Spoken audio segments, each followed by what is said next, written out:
Bloop. Meow zoom. Okay. Whew. Today's episode is about D&D stories. Yay! So, let's talk about D&D a bit and do some D&D stories. So, D&D is a game. Oh my god, what? Yeah, TTRPG. There's very different ways to play it throughout very different editions, all this other stuff. I've been a DM a long time. And apparently I'm a weird DM. But that's fine by me. I know I can have a little tiny hat. Yeah. Anyway, so I'm a weird DM, but people seem to enjoy the campaigns I've hosted. So let's talk about some of them, some of the stories and stuff I built up with those, as well as some I've participated in some of those stories. Let's do it. So, let's start with some where I was a participant. So, my first memory of a D&D campaign. Let's go there. My first memory of a D&D campaign. My dad's playing with his buddies, and my mom, and some of the family friends. Stuff they're all playing, and we had a character creator. We could create a character really quick at the time. So I went and I created a character. I was like, I'm gonna play. And I'm very young at this point, so I didn't really know too much about what's going on and anything. So I'm gonna make a character and play. So I go and I make an elf. I'm like, oh, elf ranger, that sounds fun.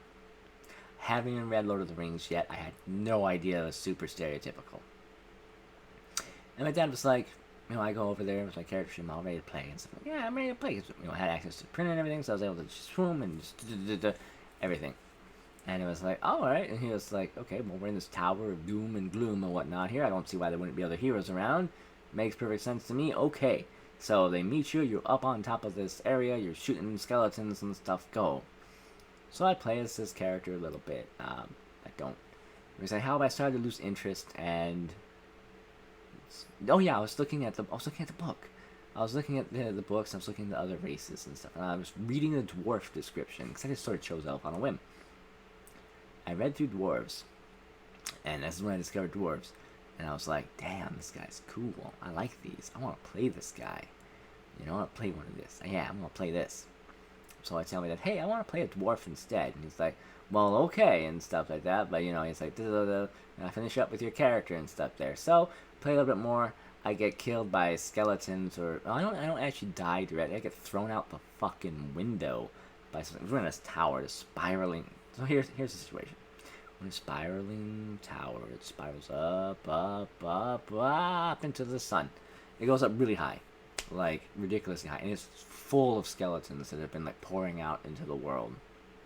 And on the top is like some mad, well, we assume it's a mad wizard, but I think it was like something ridiculous, like an Orcus or something. It was insane. But anyway, so I was up there, but it was just making so many of them that it was ridiculous. My character just started level 1, whatever, blah, blah, blah. The other guys weren't even that high level. The whole thing was just to get out there, stop the thing from making all these skeletons so that we don't have to deal with constant skeleton horde. Like, there ain't no one going to be able to deal with that, not even your level 20. Like, it's just way too many at that point. Like, it was taking over the continent. And, so there you go. We get to that point, my elf gets chucked out the window, and I make my dwarf. I come back later, and he's like, alright, well, you're coming up the stairs, smashing shit, going up there and everything like that. And, I did. So I played that dwarf for a good while there. I had fun, and I completely forgot what all we did, how far we even got. I don't know if we made it to the top of the tower. I don't know if we defeated the big threat, if we all died, if my character died, anything like that. All I remember is after I made that dwarf, I had a lot of fun. And that was my first memory of it. And after that, I was like, man, I've got to make this. I got to do this again, like right away. I want to play more of this. I love dwarves. Oh my god. I got to be one. I got to host this. I got to play this at the same time. So me and my brother, we went and we read through the 3.5 book because that's what we liked. We liked 3.5. Wow, we were whoa, And I think my dad was just trying out 3.5 really because he was like AD&D was his favorite. So rightfully so. Dang. Anyway, so we're playing that. We read through it and we're like, okay, we can do this. So we want to play dwarves. So you're gonna play it. Now remember, my dad's from the D&D days, and my older bro had played with some of the older edition stuff with him. So, we had an assumption that was wrong. That was how like AC worked and stuff like that. We were still under the thought that it was negative. Okay? Sure, I played with dice and stuff, but I've done it one time. So, okay. So we thought lower number was what you wanted to succeed, but when I had the armor, I got higher number. I was like, oh, okay, whatever. I'm sure it balances out, whatever. I didn't even think I'm sure it balances out. It's like, I just want to play. So, we set up our stuff and we played. I was a dwarven cleric in like scale mail, and my brother was like a dwarven rogue in like leather and whatever. And we had this basic little thing where it's like, okay, there's this little thing where you go in there and there's some goblins. And that was from something, I don't know what it was from. But we were like, we want to save something, we want to do something more, so we added a unicorn at the end. We're like, alright, what's the unicorn's name? His name is Fofo. Okay. So we're going from this little town, which was like 3 buildings, we didn't really care. From this little town to this cave where these goblins have this guy prisoner. Okay, and we're going to go save him. And we're going to go bring him out and get him back to town. It's going to be great. Of course, we had no idea what the fuck we were talking about. So we get there, we screw up a lot, like, I tried charming this goblin and stuff to let us in, and it just goes awful on our face, so we have to fight him and stuff. We barely survived killing this guy, and we're like, man, we can't do that again. Just found it like, I don't know, it was like 3 hit points each or something like that. You know, and we were armored and stuff like that, but we were getting hit constantly. It was so bad, but because we were using it backwards. You know, if they hit under the AC, they hit us because we were to see what was going on there. Like, we were screwing it up really badly. I'm like, well, fuck it, we're gonna go sneak in. So we're gonna go and use the ventilation shafts of the cave. The ventilation shafts of the cave to sneak in there. So we were like, yeah, sure, the cave has ventilation shafts. We weren't even like, yeah, sure. We were like, yes, of course it has ventilation shafts. How else are these goblins breathing? Of course. You know? We just gotta sneak into the ventilation shafts that the goblins have in their cave in the woods. So we do that. And I'm the best sneak ever, because I'm rolling low as fuck. Because, you know, we had this backwards. Hi, Doggo, I love you. Copper Stone is here. Anyway, so backwards, and so we sneak in there.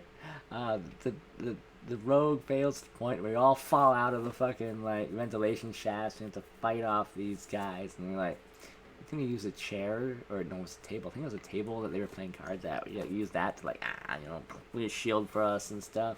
So we got out of there, and we got the unicorn somehow. I don't remember how we got the unicorn out of its chains. I really don't know.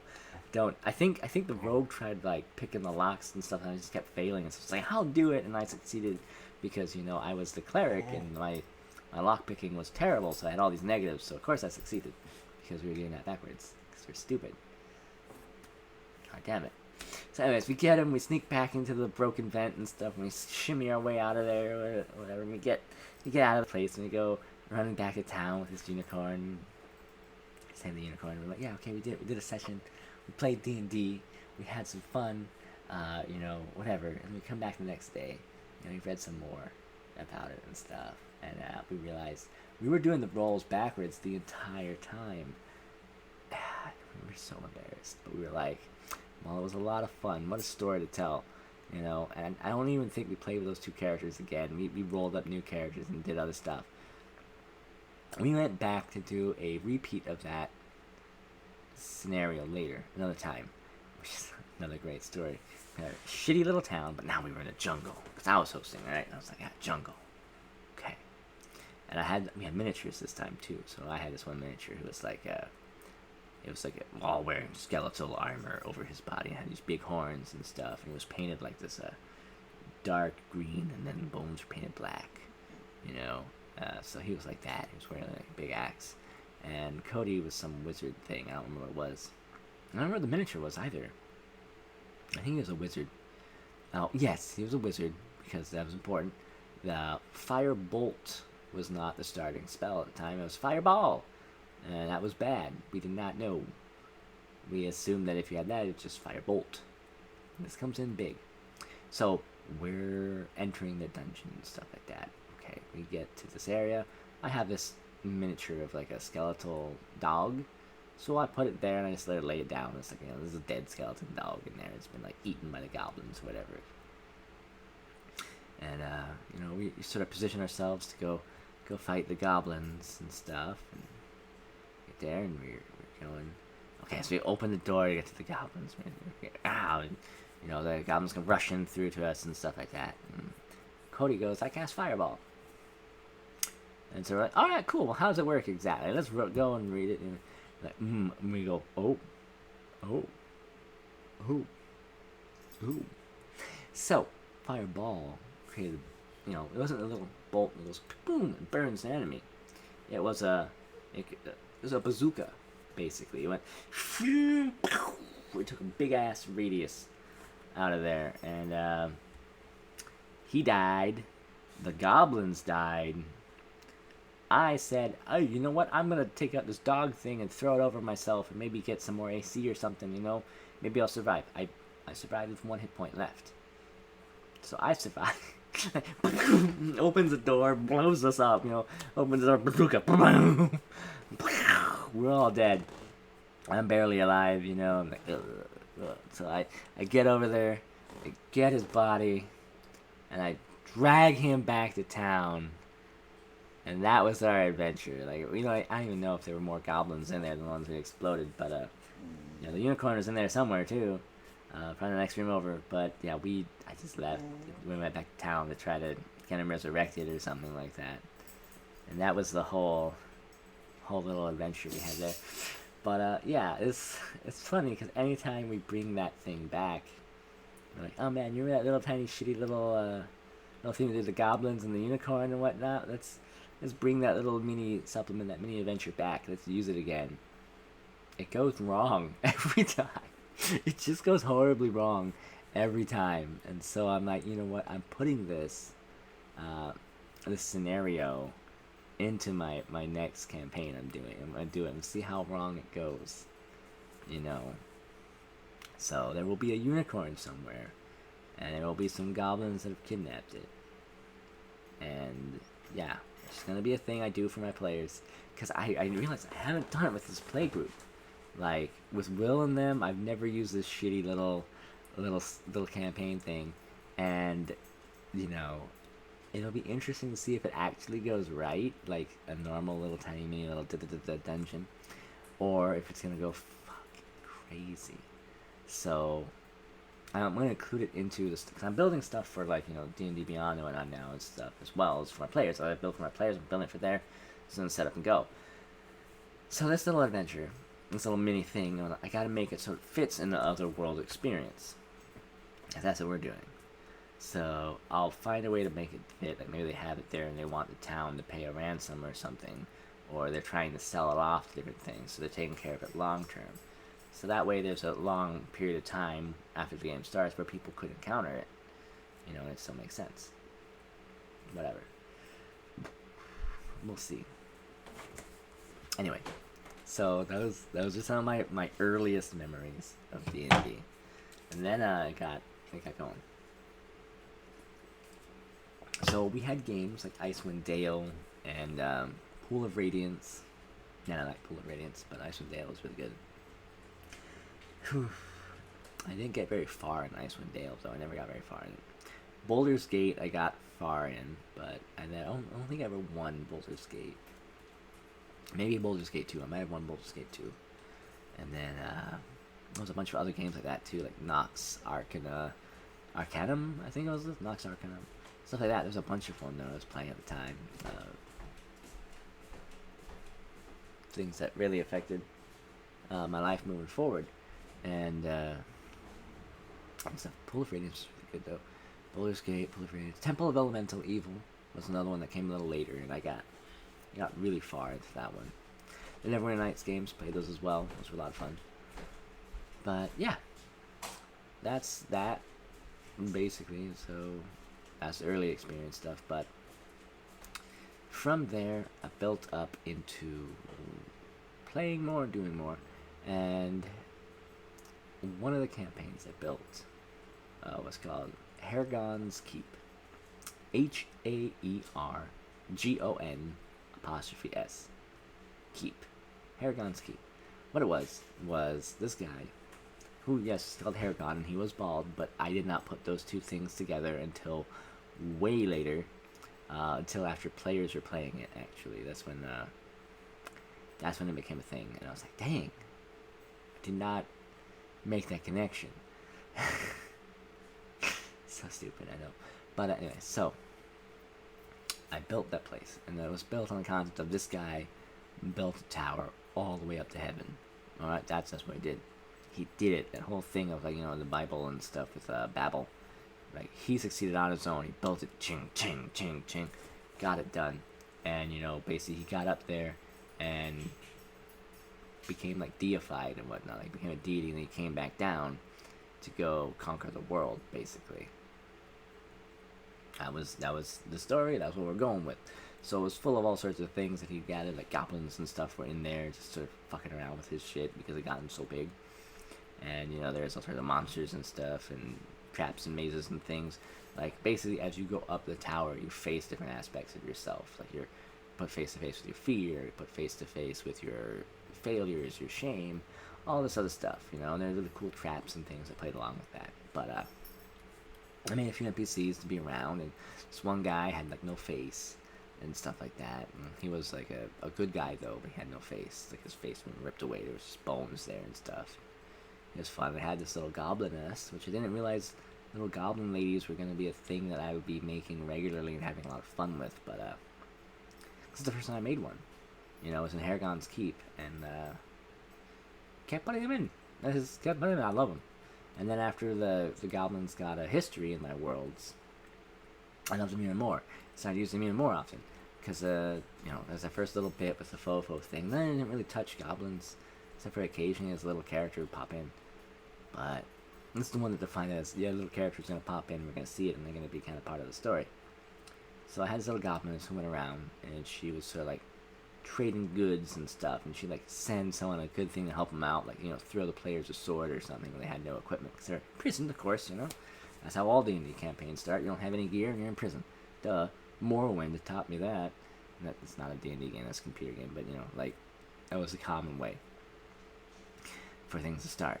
And so, I started in a big prison at the bottom of Haragon's Keep, and I had to climb up to the top to get out. Why? I don't know, it's so deep in the sides and stuff, so that maybe it would take him way longer to go out through the sides. Is how big and wide this tower is getting, versus going up to the top. And if they got to the top, well, they become deities and they'd be able to go fight Haragon, you know. Simple. So, you know, this little goblin lady was there, and she would, like, fling him a sword or something, and in exchange that later, she'd get goods, like, she'd get gold or stuff from him later, but she'd always just sort of be hanging out in little vents and stuff. Goblin vents, you know, it became a thing. Goblins have ventilation in their stuff. Anyway, so... So she's all doing that and trick-treating stuff. So I actually had someone who wasn't from my family there for this campaign as well, for the start of it anyway. So we were playing. It was me, my little sister, her friend, and I think Cody for a while, and maybe one of the pets. You know, might have had... Yeah, I think Cody might have gone to bed or something like that, so he just put the Pomeranian in a spot, if we had the Pomeranian at the time. I know we used the Pomeranian to do Teddy Bear. What's his name, by the way? Teddy Bear. We put him there at the table because he could make decisions. So we put him up there by wherever everyone was sitting when they were done. And when it comes around time to ask him, like, alright, so what's, so, hey, does Silverhand want to do anything? And say, that's the character's name, Silverhand. We go over there at the Pomeranian. The Pomeranian would be like, who? And he'd be like, hey, so this is sort of like a Silverhand situation. Do you think we should, and we give them like 3 options. We'd all just throw up some options. We'd be like, someone will throw up an option, someone will throw up an option, someone will throw up an option. You know, do you want to like attack the knoll, or do you want to sneak around? And we go like, attack or sneak, you know, or do stuff like that. Or one person would be like, attack, another would be like, sneak, and another person would be like, just leave. You know, and then the Pomeranian would look around, Teddy Bear would give a look, and then he'd like make a decision and go like, he'd look a certain direction and like, put his little hand down sometimes to do a little hand thing. Let's just do like a face, like, to someone. And he would just choose one. You know? Sometimes you do like two, like, and it'll be like that, where it's like, and you'd be stuck on that one for a little bit, and then I'd be like, all right, cool, and whatnot. And if you did the multiple ones, it's like, okay, so the character is going to do a sneak attack on this guy instead of just sneaking or attacking. Stuff like that. So he handled the situations that we need a player for surprisingly well, and us throwing out an odd option gave the weird player ability to him. So it was like, he'd be like, maybe we didn't react to any of those things. He'd be like, I don't know, throw that frog at him, and then he'd be like, and he'd be like, and do the look, or do like that to that option, and he'd be like, all right, we're fucking throwing a frog at this guy. Okay, here it goes, and we tried that out, and that was fun. It was a lot of fun, and a good way of handling someone just tiring out. We would play these all night, and like up into morning, Yeah, that's how we used to do sessions back in the day. So anyway, what was it? I'm confused. I am confused. Anyway, we had a lot of fun. Haragon's Keep, yes, that's where we're at. So the Goblin Lady helps them with a little bit of stuff, but they gotta get out of the cells on their own. They do so. And then they head out into the thing. They talk to the Goblin and say they get a weapon or two.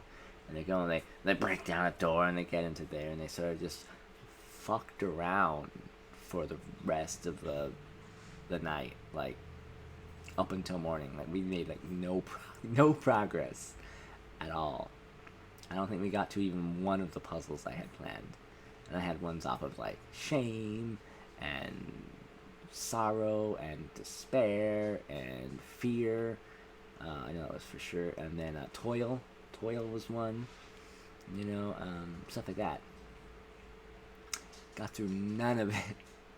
Sort of fucked around. I think they chased a bat.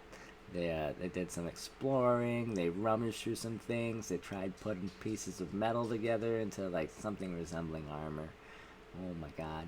All sorts of random shit. They just did random shit the whole rest of the session. And I was like, you know what? I'm not doing it this way anymore. That's really where I had the idea that like the players just want to be released into the world and just do whatever. So I think that's true, and I that's the fun. That's otherworld style gameplay right there we're talking about. And that's where I really had my first encounter with it being like, that's how the world should be ran. Because like they were put into prison and like I gave them a goal and objective and they chose to just like build tin cans instead, and that kept me from doing what I wanted to do. And I was like, but the main thing I want to do is make everyone have fun and have a good time. And if their characters did stupid shit like stabbed a needle into their own throat and twisted it, well, they die. Okay, so what? That's part of the fun. Like a character, they might just want to test it, see if they can. Like, yeah, you can. Your character's dead. Okay. Roll up a new character now? What the fuck? Like, do you want to make everyone go try to get you resurrected? You know how much it's going to cost? You know how much debt they're going to be in? Like, oh my god. That's what you want to do. But yeah, that's the fun. So that's when I started tinkering with that idea and stuff. And of course, I didn't know it was a thing at the time. I didn't understand how AD&D worked, especially when my dad hosted it and stuff. I didn't know any of this stuff. I learned about it later, so went on. But so I still was playing D&D the way, the story-ish way, but I was getting more loosey-goosey with it. And I thought I had an off-the-railroad style play, and I did. But I was still playing it like it's the big story mode. Like I would put them at like moments of historical significance and just be like, go do things. If you don't, the whole world is literally being eaten. It's gone. The world will be munched. Nom nom nom nom nom nom nom by something eating the entire world. Go save it. And they're like, whoa, I saw a dwarven orphanage over there. I'm like, yeah, there's a dwarven orphanage. And they're like, also, I made a bunch of cocaine. And I'm like, yeah, you did. You did do that. You built a bunch of cocaine. I'm still not sure why you did that, but you did it. Okay? You guys made friends with some winter wolves earlier. Are you gonna coke up the winter wolves to go save the world tree? Is that your plan? That's a decent plan.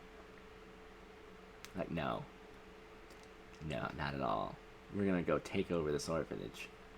I'm like, the fuck do you mean take over this orphanage? And like, we're gonna go buy this orphanage with this bone devil money. Not even fucking kidding about that, by the way. This bone devil whose house we live in and whose money we've stolen, who's still there, by the way, with his armies and stuff, still just fucking around doing his shit in the background, where we don't notice him anymore. Because, like, yeah, he's a bone devil. He doesn't give a shit if he's got the form or whatnot, as long as he can get his work done. That's it. So, yeah, he was doing more to save the world than they were at this point. Like, they got there, they did, but like he was doing more to help the world than these guys, and he's a literal bone devil.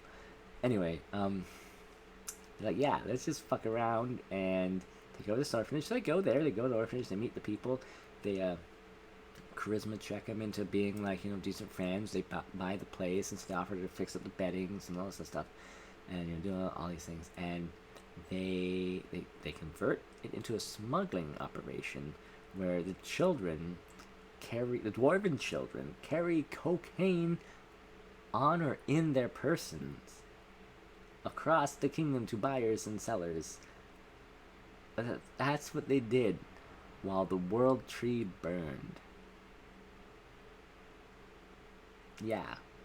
Anyway, the druid at some point later manages to help at a congregation of druids trying to, rebuild the world tree out of a mushroom, and it worked. It worked. It fucking worked. Like, it really was up to the player character to see if that was gonna work, if the players were even gonna care about it or anything, and it worked, and that defined that D&D world for a long time. Like, the world tree became half mushroom basically as it was resurrected, and so like we got these healing plants in the world and everything that came from that they were in the world from then on, and all the future campaigns in the world. And like it's because the tree is now both life and death and fungus and stuff and tree, and so there were no more trees in the world. It was all like these half fungus trees and stuff, so some of them would just like curl up at nighttime and things. It was really cool. But so I'm having some of those into my new campaign world that I'm building, but you're not going to be the only type of tree in there.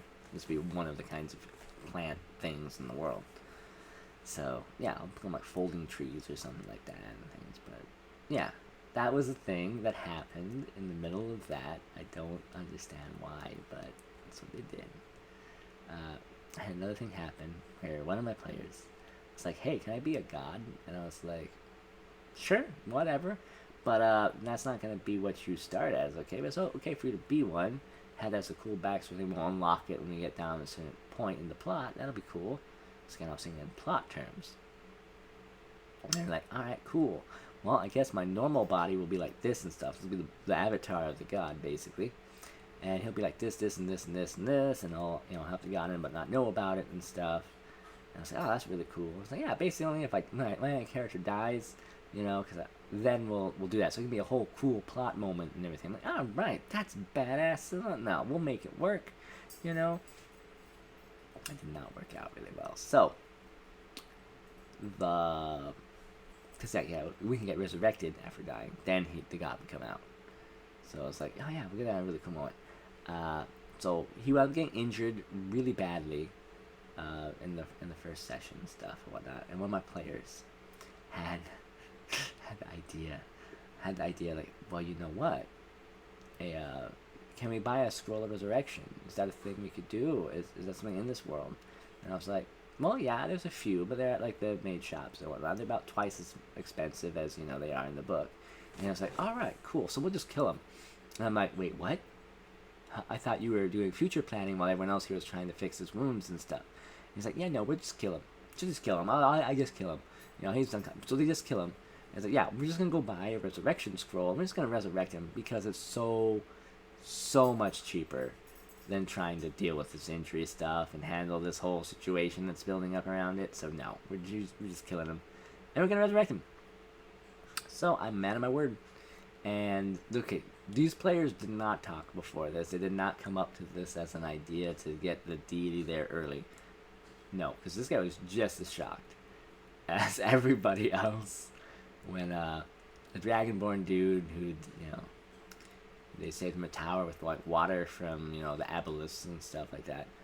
When they took his body, resurrected him, and out came like, a 12-foot tall, 4-armed goddess, from like ancient times and stuff. And they're like, well, shit.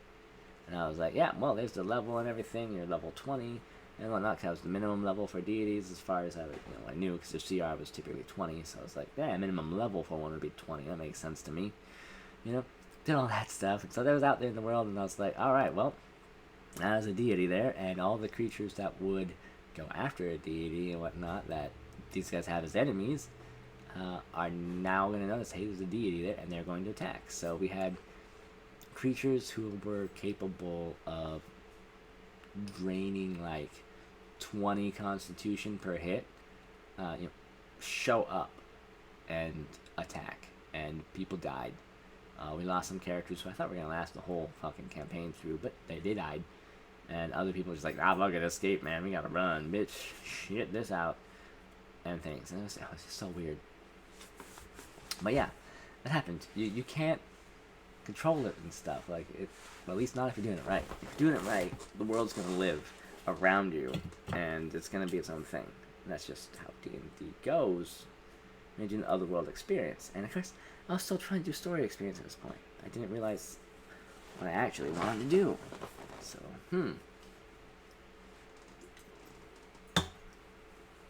back to D&D stuff. So,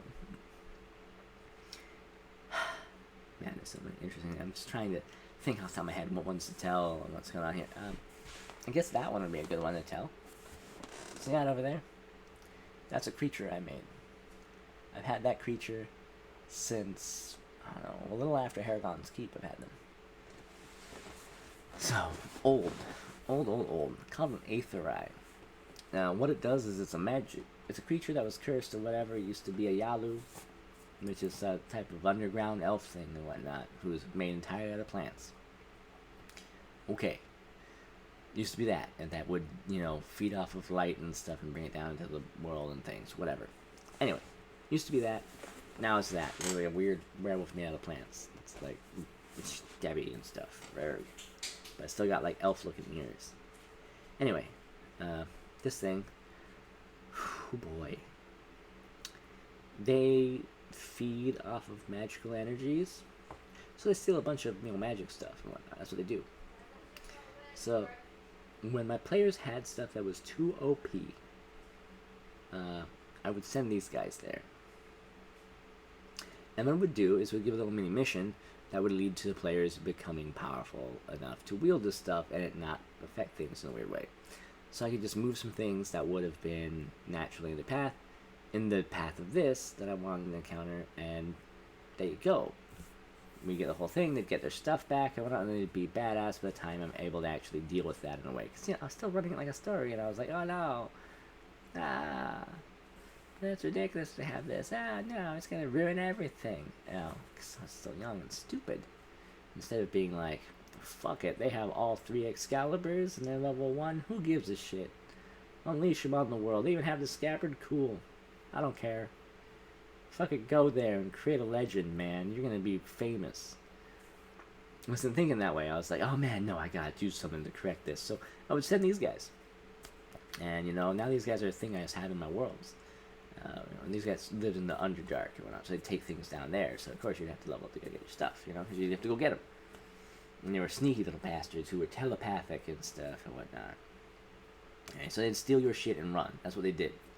They came by, beat the shit out of you, took your stuff, ran away, and they just ate your stuff. So, of course, they didn't just go nom nom nom nom. They had huge amounts of them somewhere else that had even bigger ones of them. They would go, they'd put in that hoard, and so they'd feed off of stuff there. So maybe you're plus 20 great sword by the time you get to it is plus 10. Oh no. Ugh. Well, maybe you guys shouldn't have fucked around in 2 different kingdoms instead of going and getting your shit.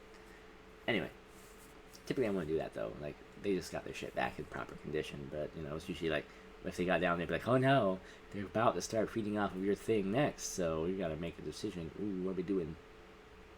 Anyway, so those guys were a lot of fun, and they become a big characteristic part of my world. So they even had it where they found a way to turn like humans into them and stuff, and like the whole thing with the glow and whatnot, spreading it.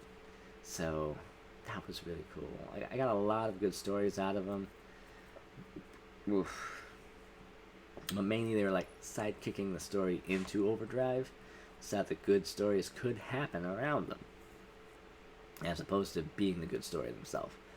Like, one of my players, their cleric, their parents were infected with the glow and they'll be turning into these things and stuff. And they couldn't cure them. So they're trying to figure it out, and it led to them having like a werewolf trying to date their sister, like a werewolf chick trying to like marry their sister and everything, and all this is ridiculous, hilarious scenario. I don't remember exactly how it went anymore, but they were very much like, no, I'm not doing that, I can't have no werewolf trying to get it on with my sister. So they would try to prevent them from like being in the same room or anything like that, or having the opportunity to stay there. They'd be like, okay, well, me and this werewolf, they gotta be the ones to go do this side adventure thing that needs to get done, because can't. Yeah, you need her there, when really the character would have been better suited somewhere else. But want to keep her away from his sister, and it was great. And this is character sister. It was an NPC, but still, it was a lot of fun. We had jokes and stuff about it and everything. And I'm gonna have to get my players up there. I should get Joey on here to just talk about their perspective on these scenarios. Like, maybe he can get Norman here to find out why, God, why did they decide the dwarven orphanage had to be a smuggling ring? It just it needed to be one. And maybe the answer is literally that simple. Maybe Norman's just like, it needed to be one. It had to happen. I don't know. I really don't know. But I'm excited. I am excited 110% to find out what's going on there. I see what's going to go. Oh, man. I need to get these guys on here. I do. And I will. Let's see here. There's so many things that I'm tired. I need to do this before bed. Let's see here. Yeah, so let's see here. There's this one thing I built. Oh my god, they were a type of mushroom that if you said a word, said stuff around them, you could put a word on it, and so it would hold the word in there, and like the next time someone takes like a step by it or gives it a certain radius or whatever, says something. I don't remember exactly what it was, but there were several different triggers for several different kinds of them.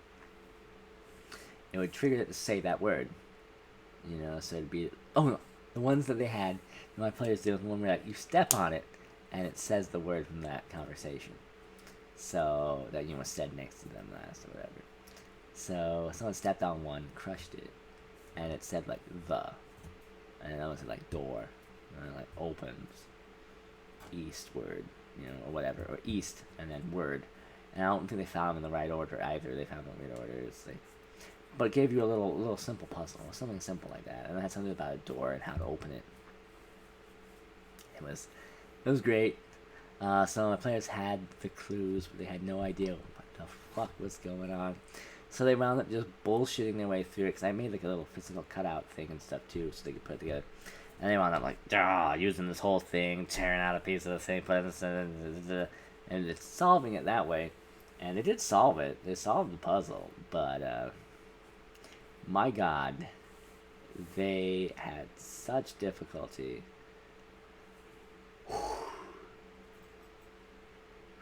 And after it, they asked me about it. They asked me about the fucking mushrooms. What the fuck was going on with those mushrooms, man? What the fuck? And I was like, oh yeah, that was the clue to the puzzle. I told you how to do it. I told you how to solve it. And they're like, what the fuck? And I'm like, yeah, it had the words in the right order and everything, so you just get it done.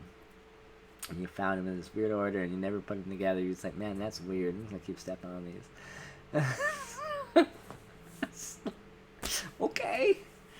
But yeah, like, just a whole bunch of stuff like that. It's just really great, and players getting confused in funny ways Where I'm like, okay, it should have been pretty obvious that was a puzzle, but okay. So this other time, oh my god, this other time, holy shit. One of my players, generally one of the smartest of my players, okay, who will figure out weird and interesting things, or be like, and get stuff figured out. And they won't even figure it out, but they'll try something that also works. You know, that's what they do. He's playing his character. He's generally a smart character.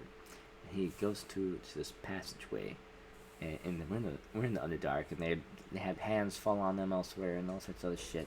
So he gets to this other area. He sneaks into this room. Goes in this area. It's like a cave, and then it goes up, and then there's like a little outcrop to the right, and then there's a bigger hole and stuff to the left that leads further down.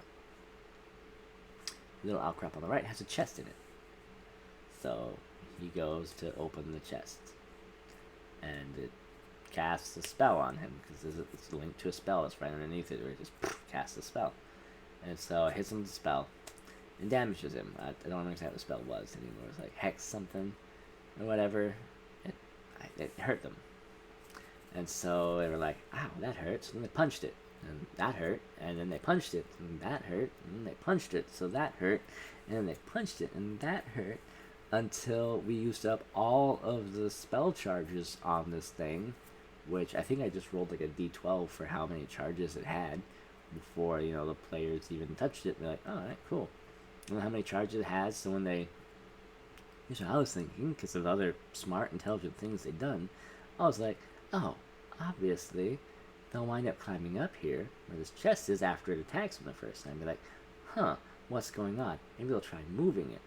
And maybe they'll see, aha, there's something under it when they try moving it, even though they get hit again. And I was like, oh man, they're going to get a hold of this thing, and they'll be able to use this spell on other people. They'll grab it, and they'll use it elsewhere. So maybe they'll have to go through like 3 or 4 charges of it, but hopefully there'll be some left that they can use. No, all the charges were used on them, punching the shit out of this chest. Jesus Christ. And then, the chest was pretty damaged at that point, but it wasn't even open or budging yet, so they just opened it. Of course it was also locked, so they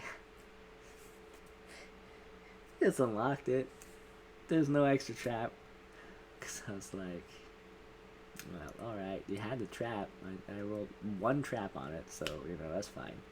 And they opened it, whatever the hell was inside, and it wasn't even really worth it. Whatever was in there, it was just a magic chest of whoever was using that area, So it had, like, some gems in it, some things that had some monetary value, some equipment, but it wasn't anything worth getting, like, hit with Hex 12 times, or whatever the fucking spell it was. Jesus Christ. Anyways, one of those moments where you're like, how is this One, how is this happening?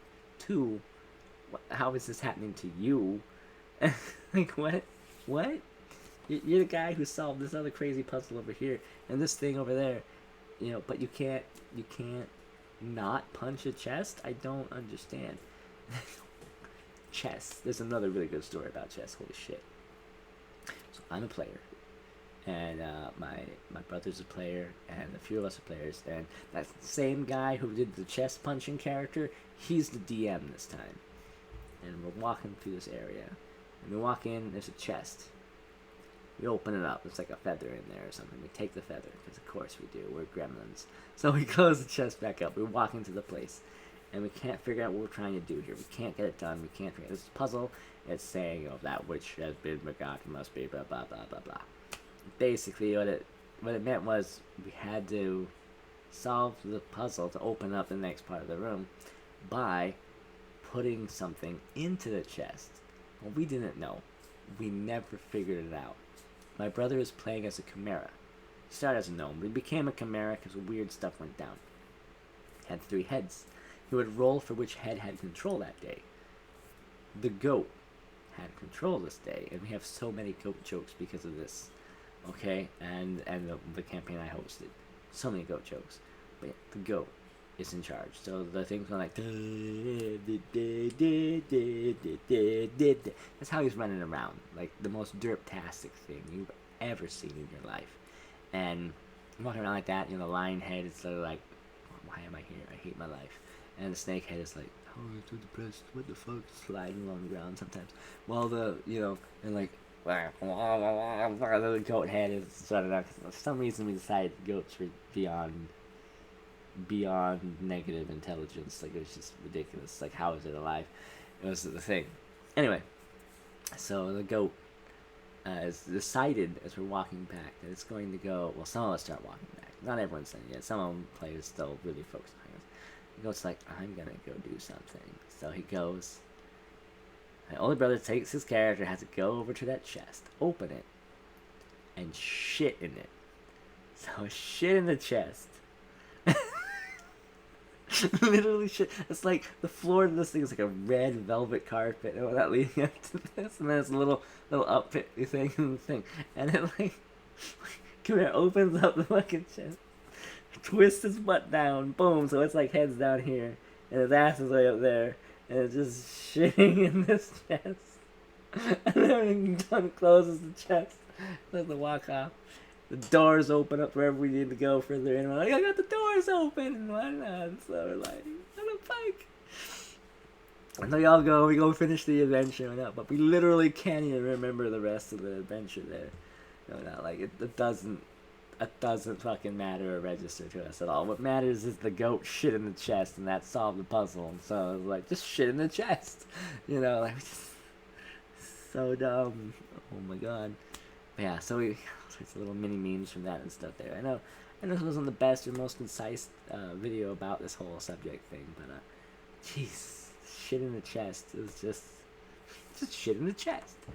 Yeah. Oh my god. And the fucking goat. Like, there's so many goat stories we have, man. Like, I made this monster that was a goat slime specifically because we had so many stories, and like, the goat slime would be something you just fling it onto a wall. It had a jump thing, so we jump, hit a wall, and we like, as it slowly slid down walls and stuff, and just jump. And I made a miniature of it too, which had like a squarish body that was all blobbed over with like super glue and stuff, and then it had like a little goat in the head, and I slightly did some glue over that, so it looked all weird, and I painted it all green. And it was green, slimy goat. It just flung up in the air. Yeah, it was great. Oh my god. I'm gonna talk to the guys more and try to get some of their perspectives. See if I can get them on here for this to tell me their experiences with the D&D from us, because that's gonna be fun. At any rate, that's all I got for this one. I'll see you all in the next one. Bye. Like and subscribe. Like and subscribe for more just me telling you stories about fun stuff and whatnot. I will have more proper stories soon that are more together, but we're just getting started here, getting as done as I can throughout the week, Now, this week, like, all of these are probably at the same time just because I know it's going to be busy. So, alright, bye. Like and subscribe.